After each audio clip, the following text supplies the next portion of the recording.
Dundee United hadn't won a derby match for 3 years, and they couldn't have picked a better time to get that monkey off their back. 2-1 suggested it was pretty close, but the truth is United were the better side by a distance. Dundee United are in Europe next season, and their fans wanted to humour their great rivals with this display of various beach toys. Mark Wilson was sent off the last time the two sides met here, but he had a better day yesterday and early on tried to find his range with this free kick. Footballers are often accused of overreacting, so it's only fair to highlight how the game should be played. Alan Archibald accepts this hit from John Sutton and just gets on with it. Barry Robson's been in excellent form of late, and his threat created a number of chances. This one for the impressive Jim McIntyre, and it's blocked by Bobby Mann. United were a more fluent passing side throughout the 90 minutes and created numerous chances to score. Stevie Crawford had one of those days where every decision he made seemed to be the wrong one. With a bit of luck, he could have had a hat-trick. More fluent United play again down this left-hand side, eventually finds its way into the box. Grant Brebner finding Barry Robson, and when his cross comes over, McIntyre knocks it down to Crawford. Great skill to get it onto his left foot, but the volley just sails over. Robson's persistence on the left wins this free kick that led to the opener. Mark Wilson's shot sneaks through a crowd of bodies for a somewhat fortunate goal, but they all count.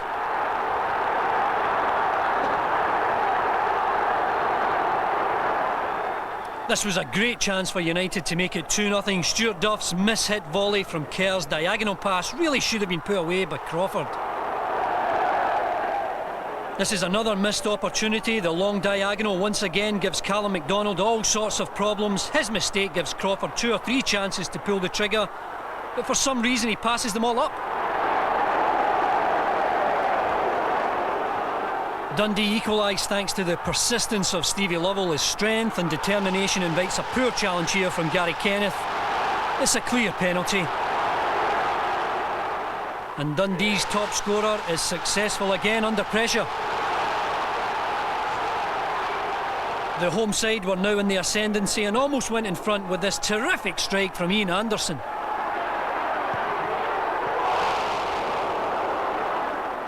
But just as they'd been doing all day, United created another opening that led to the winner. Robson again, his penetration taking him past players. His deflected shots, well saved by Suter, but Scotland's momentum takes him to the byline. And there's a great striker's goal from all of 2 yards.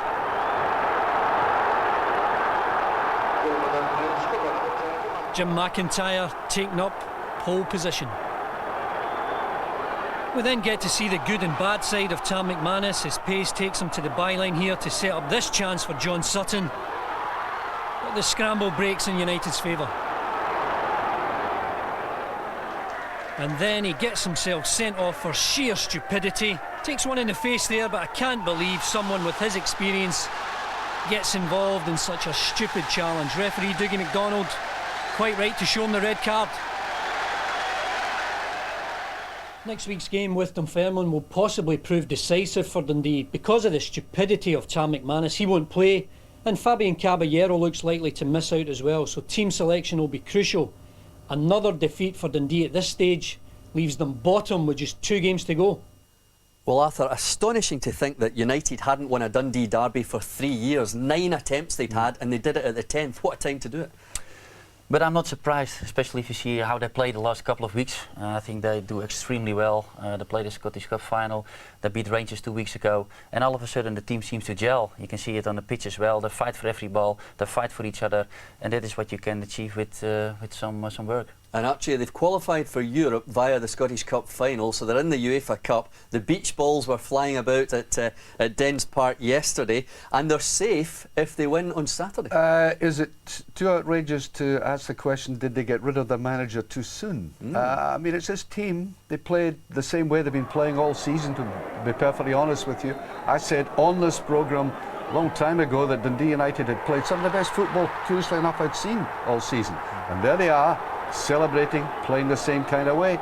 And you have to say, maybe poor old Ian was treated a bit harshly. Well, Andy, you can also look at it the other way, that Gordon Chisholm has put his own stamp on this team. I know it's the same players, but something's different. Yeah, something has changed, their approach to it. I think he's been the spark to get more out of the players, and I think that's why chairmen sometimes react when they find their club under pressure. And you know, I just looking at this again. I mean, I know he takes a wee slap in the face there, but my goodness, that's extraordinary and extraordinary tackle from someone so experienced. And they'll miss him because they've got a vital game against Dunfermline next week, haven't they? Yeah, and you know, a defeat there for either side would prove decisive, I think, certainly for Dunfermline. But if Dundee were to lose, my goodness, they would go bottom with just a couple of games to go. Archie, we've been saying all season on this programme that they are too good to go down United. What about Dundee? To be honest, they haven't really impressed me. They've worked very hard. I saw them again. The last time I saw them was against Hibs, and Hibs played some very good football against them. But Dundee almost equalled them that day, the way they knocked the ball about, and then they've fallen away. I think Jim's done a very good job with very scant resources and, of course, the financial difficulties in the background. But they may go down. And if they do go down, they may find it difficult to get back up again. That would be the case for any club going down, Andy. Yeah, I mean, the penalty can be massive. But I think Dundee must have thought they were safe just a few weeks ago because, you know, I think there were 9 points in front of the bottom side. But the last few weeks, Jim, it's been astonishing.